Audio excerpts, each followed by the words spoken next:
የወር ወጪ አሜሪካ ላይ ሶ የወር ወጪ ሁሉም ሰው እንደየኑሮው እንደየቤቱ ነው የወር ወጪው አይደለ ግን የማይቀሩ የወር ወጪዎች አሉ አሜሪካ ላይ ሶ ለምሳሌ ባለትዳር ብትሆኑ ሬስቶራንት አፓርትመንት ተከራይተን እንኳን እንኑር ብትሉ ቱ ቤድ ቱ ባዝ ቢያስፈልጋችሁ ላይክ ልጆች ምናምን ካላችሁ ነው ማለት ለምሳሌ በጣም ዝም ብሎ ኖርማል አፓርትመንት ከሚባለው እንደ ጥሩ አፓርትመንት እንኳን ብለን ብናይ እንደ በአማካይ ብናይ ከ1800 ብር እስከ 2200 ብር ድረስ ቱ ቤድ ቱ ባዝ አፓርትመንት አለ እንደየሁኔታው ማለት ነው ሶ $1800 እስከ $2200 ይሄ ወራዊ ወጪህ ነው ባለትዳርና የልጆች አባት ምናምን ቤተሰብ ፋሚሊ ላለው ሰው ማለት ነው ሶ ሲንግል ሆኖ ጀስት ባልና ሚስት ሆኖ ለሚኖር ሰው ደግሞ 1500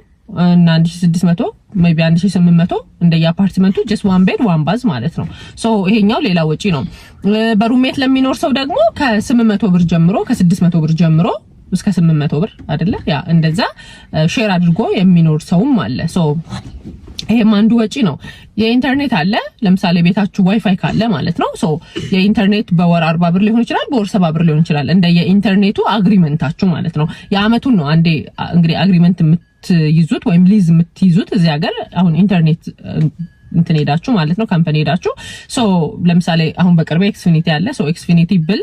ሜቢ 40 ብር ሊሆን ይችላል ሜቢ 30 ብር ሊሆን ይችላል ሜቢ 70 ብር ሊሆን ይችላል እንደምትጠቀመው ዳታ ምናምን whatever ብላ ብዙ ነገር አላቸው እነሱ ጋር ዲል ስታደርጉ ሶ ከ40 ብር እስከ 70 ብር ብላችሁ ያዙት የስልክ አለ ለምሳሌ እንደ ኢትዮጵያ ስልክ የሞላን አይደለም ካርድ የሞላን አይደለም የምንጠቀመው በወር ውስጥ ብትደውሉ ባትደውሉ ስልክ ላይን እስካላችሁ ድረስ ትከፍላላችሁ እሱም እንደዚሁ 50 ብር ሊሆን ይችላል ፋሚሊ ከሆናችሁና ማት ግሩፕ ሆናችሁ አንድ ላይ ከሆነ 30 ብር ሊሆን ይችላል ለብቻችሁ ስትሆኑ 70 ብር ሊሆን ይችላል አንሊሚትድ ምናምን አንሊሚትድ ዳታ አንሊሚትድ ቴክስት ምናምን ይባላል እሱም ራሱን የቻለ ነገር አለው ሶ እንደው በጣም በግሩፕ አሁን እንደ ፋሚሊ ምናምን ሆናችሁ የግሩፕ ሲሆን ላይኑ በብዙ ግሩፕ ውስጥ አንድ ላይን ሲኖራችሁ ኢትዮጵያ ያለ ሰው ይሄን ማስረዳት ራሱ ትንሽ ይከብዳል መሰለኝ በኔ እንትን ግን $30 ሊሆን ይችላል ለብቻችሁ ከሆነ $50 እስከ $70 ሊሆን ይችላል ሶ ይሄም አንዱ ወጪ ነው ማለት ነው ከዛ የምግብ አለ ምግብ እሱ ያው እንደየፍላጎታችን ነው የማይቀር ነገር ቢሆንም ቤቱ እንዳይጎድል ፍሪጁ እንዳይጎድል የሚፈልግ ሰው አለ ለሚበላው ነገር ደግሞ ተጨንቆም ተጠቦም የዚህን ያህል ገንዘብ ማውጣት የለብኝም ምናምን ብሎ ደግሞ ተጨንቆም ይኖርም ሰው አለ ሶ የምግብ እንትናችሁ እንደየራሳችሁ ነው ግን ሞስትሊ እዚህ ሀገር እንዴት ነው በየሳምንቱ ሻፕ ይደረጋል ሻፕ ማለት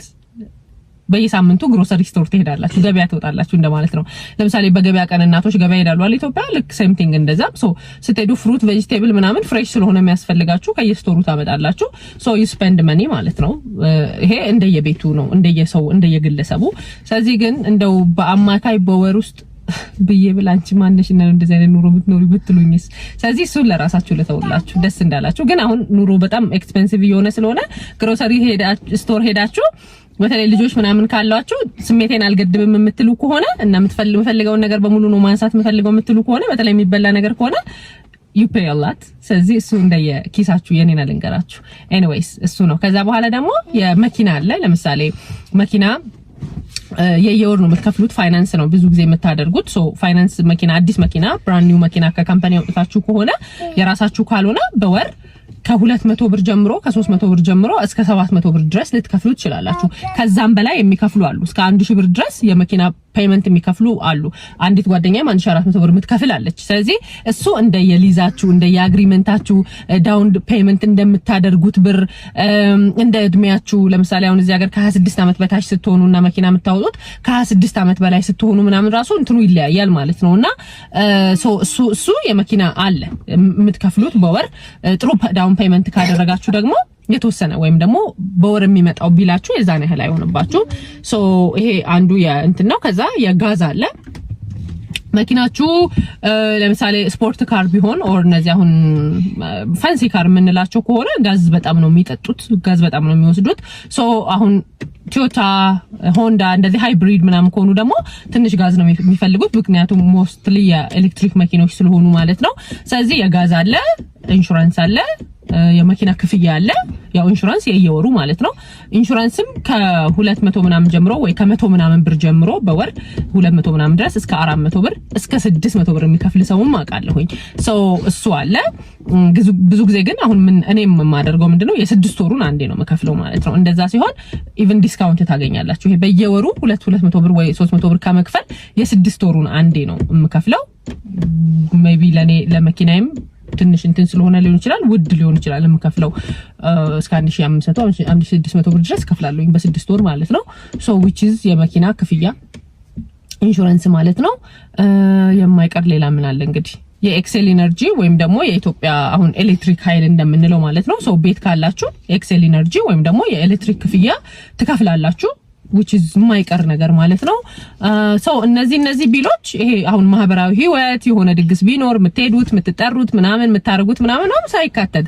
ለራሳቸው ይሄ ኤክስትራ የምናወጣው አለ አይደለ? በቃ ስንወጣ አሁን ውጭ ስወጣ የሆነ ነገር እገዛለሁ ለልጆቼም ለራሴም የሆነ ነገር መብላት ሊያሰኘኝ ይችላል፣ መጠጣት ምናምን እሱን ትታችሁት ማለት ነው። ያው በቃ እሱ ኖርማል ላይፍ ስለሆነና ስትፈልጉ የምታረጉት ሳትፈልጉ ማታረጉት ነገር ስለሆነ ማለት ነው። ስለዚህ እነዚህ ነገሮች ግን በወር ውስጥ የማይቀሩ ነገሮች ናቸው። ሜቢ መልሽልህ ከሆነ እንደ ሲንግልና እንደ ባለትዳር አድርገህ ስታስበው ብዙ ጊዜ ሃውስ ምናምን ሲኖራችሁ ነው ቤት ምናምን ሲኖራችሁ ያው የባለትዳር ስትሆኑና ሲንግል ስትሆኑ የምትከራዩትን ቤት ሊለያይ ይችላል። ቢላችሁ ሊለያዩ ይችላል። ይሄ የመኪና የስልክ የኢንተርኔት ምናምን ግን በተጠቀማችሁ ቁጥር ያው የምትከፍሉት ነገር ነው ማለት ነው።